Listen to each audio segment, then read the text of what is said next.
Fala pessoal, beleza? Eu sou o Fábio, sejam muito bem-vindos ao canal de Resenhas dos Perdidos no Tempo, onde a gente bate papo, troca ideia sobre quadrinhos, RPG e assuntos relacionados. Então se você curte tudo isso, se liga aí que a resenha de hoje já vai começar e vamos continuar aqui na nossa exploração, na nossa jornada pela Terra-média através do Um Anel RPG.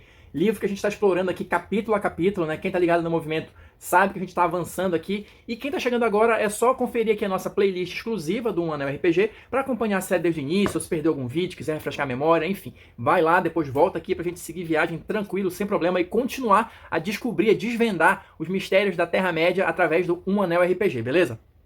Quem já está inscrito aqui no canal, já está acompanhando nossos vídeos, sabe que hoje a gente vai começar um capítulo novo, o capítulo 5, Valor e Sabedoria. Deixa eu mostrar aqui primeiro a ilustração, que está bem legal, bem bacana.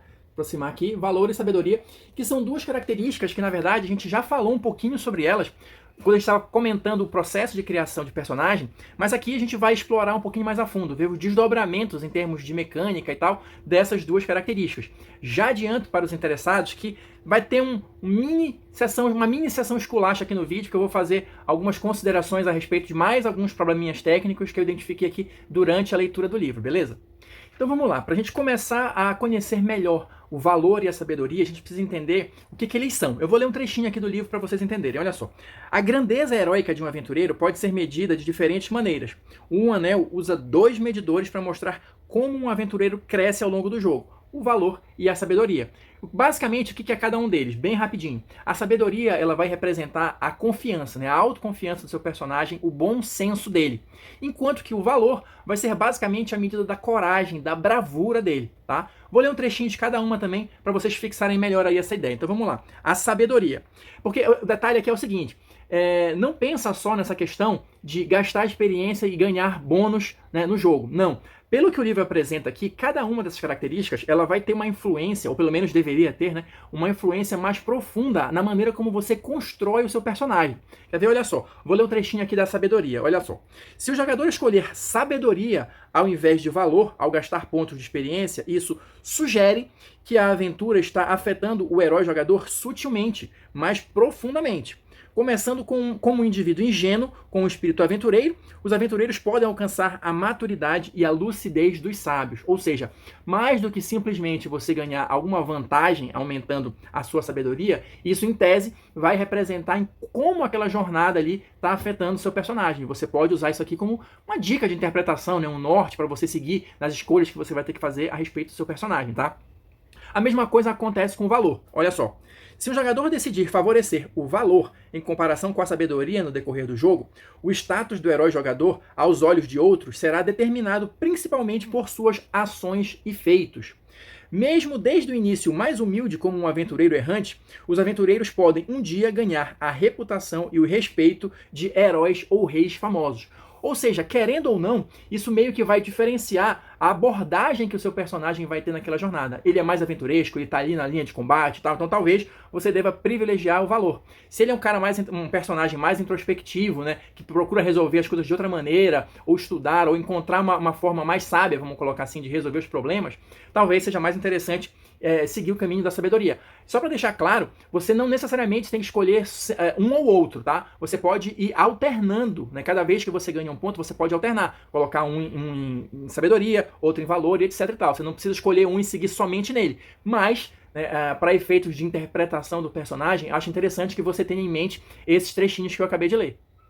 Mas seguindo adiante, na medida que você escolhe se você vai alocar o seu pontinho ali em sabedoria ou em valor, isso vai ter o desdobramento em termos de mecânica do jogo, mas sempre aliado com a questão narrativa. Então vamos lá. Se você escolher alocar o seu pontinho em valor, o desdobramento disso vai ser o que o livro chama aqui, olha, de recompensas, tá? O que seriam essas recompensas? Basicamente é como se fosse uma atualização, entre aspas, vocês já vão entender o porquê, entre aspas, do seu equipamento. Né? Então você pode aumentar a eficácia do seu equipamento, você pode melhorá-lo de alguma forma, e eu vou já exemplificar aqui, tá? Conforme o livro coloca pra gente. Só que tem um detalhe que eu acho interessante.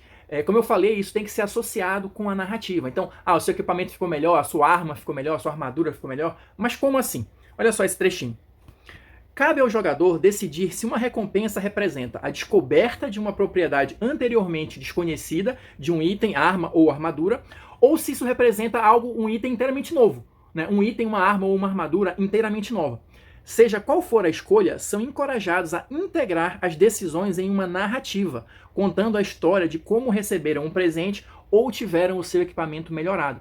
A gente vai ver em vídeos futuros a questão da fase de sociedade, né? Que você pode determinar, realizar diferentes ações e tudo mais, então você pode aproveitar narrativamente esses pontos, essas pausas, né, para explicar algumas coisas. Você encontrou um mestre artesão, um mestre ferreiro que melhorou a sua armadura, a sua arma de alguma maneira, você pode utilizar isso para inserir na narrativa, como ele coloca aqui, o fato de você ter ganho uma recompensa. Só para ficar mais claro, quais são os tipos de recompensa que o livro traz aqui? São 6 tipos. Então olha só, você pode ter uma arma afiada, que ela vai estar melhor equilibrada e tudo mais, vai te dar, cada uma delas, ó, tem uma descrição bem curtinha aqui, e o bônus que ela vai te dar, né? Qual é a vantagem que ela vai te dar. Então, só para ter uma ideia geral, a sua arma pode ficar mais afiada, você pode ter um ajuste bem feito de armadura ou elmo, que você vai ganhar mais proteção, né? Você pode ter uma fabricação hábil de armadura, elmo ou escudo, que vai reduzir o valor de carga desse item. A gente já comentou um pouquinho sobre carga também, como isso é importante no jogo.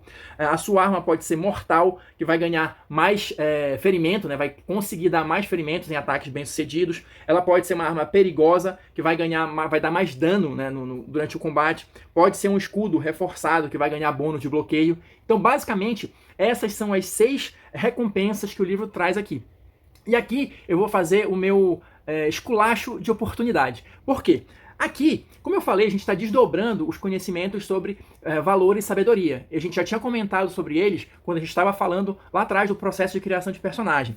Então, se a gente olhar aqui no livro, a página 79, que é essa que eu acabei de mostrar para vocês, e voltar lá na primeira vez que a gente fala sobre virtude e valor e sabedoria, a gente vai ter aqui, olha, uma lista, que basicamente são as recompensas iniciais. Qual é o problema? A tradução aqui está diferente da tradução da página 79. Acredite se quiser. Então, não são todas, tá? Mas algumas que ele fala aqui, olha, por exemplo, fabricação perspicaz. O que é isso? Na página 79 está como fabricação hábil. Outra aqui, grave a arma, que aumenta o valor de dano. Aqui está como perigosa, né? Ou seja, confunde e passa aquela impressão de que a tradução foi feita de qualquer maneira e não teve uma revisão final ali, né, para deixar tudo organizado e homogêneo, vamos dizer assim, né? Porque a gente está falando aqui da mesma coisa, basicamente. Então, como é que na página 51 tem uma tradução de um jeito e aqui na página 79 a tradução está de outro jeito? Esquisito, né? Bizarro. Mas enfim, seguindo adiante, voltando a falar das características do jogo, né, e esquecendo um pouquinho esses probleminhas técnicos, vamos lá. O que mais que tem de interessante para a gente comentar a respeito das recompensas? Como elas são basicamente voltadas para algum tipo de equipamento, você pode comprar as recompensas diversas vezes. Você pode comprar a mesma recompensa por vezes seguidas, pelo menos é o que está dito aqui no livro, tá? Você pode melhorar a sua arma várias vezes, você pode melhorar a sua armadura várias vezes, porque até o presente momento só existem essas 6 recompensas possíveis. Então, claro, você vai comprando elas diversas vezes e vai acabar tendo que repetir em algum momento, tá? Outra coisa que eu acho interessante de comentar aqui é o que ele fala aqui nessa seção aqui de itens de valor superior, que vão ser justamente essas suas recompensas. São itens melhorados, são itens especiais, são itens que vão te dar vantagem, vão te dar bônus em algum momento. E como é que vai funcionar isso também em termos de jogo? Ele diz aqui que esses itens de valor superior, eles têm uma certa imunidade aqui, entre aspas, tá? Puramente narrativa, contra perda, né, contra dano, contra roubo, etc. Tem um seguro total aí. Ou seja, o que ele quer dizer? Esses itens, como eles são muito importantes, como eles são muito especiais para os personagens, não existe possibilidade de você perder isso. Não existe possibilidade de alguém te roubar, não existe possibilidade desse item quebrar. A menos que ele faça muito sentido ali pra história, né? Vamos lembrar da espada do Aragorn ali e tal, que tinha toda uma coisa por trás, né? Mas em princípio, você tem esses itens especiais e eles não vão sofrer esses reveses, tá? Por outro lado, tem a contraparte aí, né? Você não pode passar esses itens para outro herói, tá? Justamente porque eles são muito importantes para você. E olha aí o detalhe. Nem depois que você morrer, tá? Ou aquela velha história, o personagem morreu, baculejo! Não, calma que aqui não é bem assim. São heróis, né? Então, geralmente, os heróis são enterrados com as suas armas, com seus pertences mais próximos, né, com seus itens especiais. Talvez, e aqui talvez tenha alguma coisa mais pra frente no livro, que eu não li ainda, mas talvez naquela parte de você deixar um herdeiro, talvez seja possível você passar alguma coisa adiante. Tipo, o Bilbo deixou a ferroada pro Frodo, né? Enfim, tem aquela história toda. Não, a ferroada não, a camisa de Mithril, né? A veste de Mithril. Ou seja, tem essas possibilidades aí. Mas, em princípio, esses itens especiais, eles não podem ser passados, tá? E pra gente fechar essa parte das recompensas, tem uma outra seção bacana aqui, que são justamente aqui armas nomeadas. Ou seja, ele vai falar um pouquinho sobre a tradição, vamos dizer assim, a cultura, né, de alguns povos de dar nomes às suas armas ou aos seus objetos mais especiais. Então ele vai falar um pouquinho sobre isso, como é que é essa tradução, como é que os elfos fazem, como é que os humanos fazem, os hobbits. Os anões não costumam fazer muito isso, mas talvez eles façam e apenas não revelem os nomes. Então assim, é interessante, é legal, porque faz parte, né, da lore do Tolkien, vamos dizer assim. Se você tem uma arma, um objeto especial, tem que ter um nome, né? Avançando aqui no capítulo e já encaminhando para o final, a gente vai ter aqui a seção das virtudes, que vão ser o desdobramento, né, mecânico da sabedoria. Então, você vai gastar os seus pontinhos e vai adquirir essas virtudes. As virtudes, elas também podem ser compradas diversas vezes, né, podem ser compradas repetidas vezes, mas tem algumas coisas diferentes aqui. As virtudes, elas são divididas em duas categorias. A gente vai ter as virtudes comuns, vamos colocar assim, né, gerais, né, e você vai ter as virtudes culturais, que aí só quem vai ter acesso são os integrantes desta ou daquela cultura heróica, tá? E aqui, só de novo um detalhe, um esculacho de oportunidade, temos o mesmo problema aqui que a gente teve em relação às recompensas, tá? Se você olhar lá na página 51, a tradução de algumas dessas virtudes gerais, comuns, tá diferente. Então na página 51 a gente tem, por exemplo, vigor, e aqui a gente vai ter destreza, né? Enfim, tá diferente, tá esquisito, confunde um pouco, né? Mas, enfim, é só para alertar quando vocês forem ler que tem esses probleminhas aqui. Mas quais são essas virtudes? As virtudes comuns gerais, elas vão ser 6 também, tá?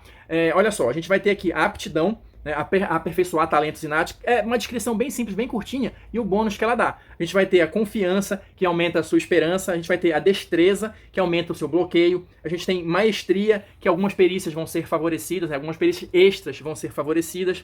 Mão firme, que melhora o seu combate e tal. E a solidez, que aumenta a sua resistência. Então, só pra relembrar aqui, tem algumas coisas esquisitas. Na verdade, o vigor não é a destreza, como eu falei, tá? O vigor é lá na 51 e aqui é solidez. Ou seja, só para confundir, só para dificultar e você ficar olhando lá e cá. Porque se no processo de criação de personagem você já escolheu a sua virtude, aqui quando chegar na hora de você entender como é que ela funciona, você vai ter essa pequena dúvida porque a tradução, infelizmente e surpreendentemente, porque para mim isso é um erro bobo, né? Tá diferente. E aqui pra gente fechar o capítulo, a gente vai ter as virtudes culturais. Ou seja, cada uma das culturas heróicas disponíveis vai ter a sua listinha aqui. São 6 para cada, tá? Tem umas bem interessantes, mas é aquele negócio. É só uma lista mesmo com uma descrição bem curta e quais são os bônus que ela vai dar. E uma pequena citação aqui, tal, só para fazer um H, né? Então a gente tem das culturas dos anões, de todas as culturas heróicas disponíveis, né? Dos homens de Bree e tal. A que eu achei mais interessante e que mais representa, eu acho, né? O imaginário que a gente tem de cada uma das culturas é a dos hobbits. Né? Então eu vou dar uma ideia para vocês do que tá disponível na cultura dos hobbits, tá? Você tem a arte de desaparecer, que ela ajuda na questão da furtividade. Você tem coragem no aperto, né? Quando você precisa sair de uma situação difícil. No alvo, aquela questão dos hobbits terem uma mira muito boa, né? Você vai ter o povo pequenino, você tem vantagem quando está enfrentando uma criatura maior que você, o que acontece com frequência, né? Quase sempre. E resistente como as raízes antigas. Os hobbits são difíceis de desanimar ou de matar. E essa última aqui, 3 é companhia. Os hobbits, eles são gregários, eles gostam de estar junto ali da galera, né? Então isso também dá um bônus para ele. Você aumenta o valor da sua sociedade, você pode ter dois focos dentro da sociedade, porque você gosta de companhia, né? Quanto mais gente, melhor, aquela coisa toda. Então, dei uma passada bem rápida, assim, mas de fato, de todas, a dos hobbits eu acho que é a que captura melhor a essência dessa galera, né? Pelo que a gente viu nos filmes, nos livros e tal. Mas as outras estão bem legais também, então tem coisas bem interessantes, e aí você vai escolhendo de acordo com o que você achar que se encaixa melhor com o seu personagem, beleza? Bom, eu vou ficando por aqui. Espero que vocês tenham curtido. Deixe aí nos comentários o que vocês acharam aí dessa questão da sabedoria, do valor desses desdobramentos, pra gente continuar esse bate-papo aí. E a gente se vê nas próximas resenhas.